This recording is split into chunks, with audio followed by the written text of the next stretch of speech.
Hello, good morning. আজ ভাদ্র মাসের ৩ তারিখ। কাল রাতেই আমি ভেবে রেখেছিলাম যে আজকের একেবারে সকাল সকাল সমস্ত জামা কাপড় বের করে রোদ্দুরে দিয়ে সকালের ওয়েদারের অবস্থা এতটাই খারাপ ছিল, আমি আর কোনো রকম চান্স নিতে পারিনি। এখন ঘড়িতে ৯টা সাড়ে ৯টার মতো বাজে, দেখছি বেশ ভালো আর কি রোদ্দুর বেরিয়েছে, তাই ভাবলাম যে এখনই জামা কাপড়গুলো বের করা যাক।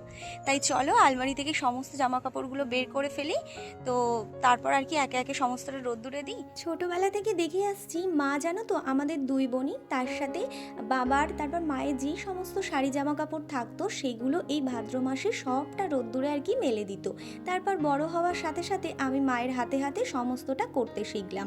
তো মা হয়তো অন্যদিকে অন্য কাজ করতো আর আমি সমস্ত জামা কাপড় বের করে রোদ্দুরে মেলে দিতাম।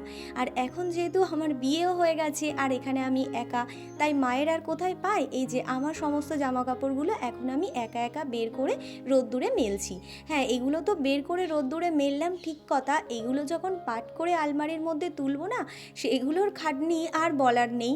তো তোমরা তো অনেকেই এই সমস্ত কাজ করবে, আমি নয় একটু আগেই করছি, কিন্তু সবাইকেই যাদের এই ভাদ্র মাসের এই নিয়মটা রয়েছে সমস্ত কিছু পরিষ্কার করে তারপর ওই শেষে আর কি মা মনসার পুজো দেয়। প্রায় আধ ঘন্টা মতো সমস্ত জামা কাপড় রোদ্দুরে রেখেছিলাম, ভীষণ পরিমাণে গরম হয়ে গেছে, তাই একে একে সমস্তটা তুলে নিয়ে আসলাম। এখনও কিছুটা বাইরে রয়েছে, আমি এগুলো এখন পাট করতে বসলাম। তো পাট করে আলমারির জায়গা মতো রেখে দেবো। তো তারপর আমি তোমাদেরকে দেখাবো যে আলমারির আমার ফাইনাল লুকটা ঠিক কেমন দেখতে লাগছে। আর জানো, আজকের আমার এই সমস্ত জামা কাপড় গোছাতে গোছাতে প্রায় অর্ধেক বেলা পার হয়ে গেল, আর শেষমেশ এই যে আমার আলমারিটা গুছিয়ে ঠিক এরকম দেখতে লাগছে। তো চলো, টাটা।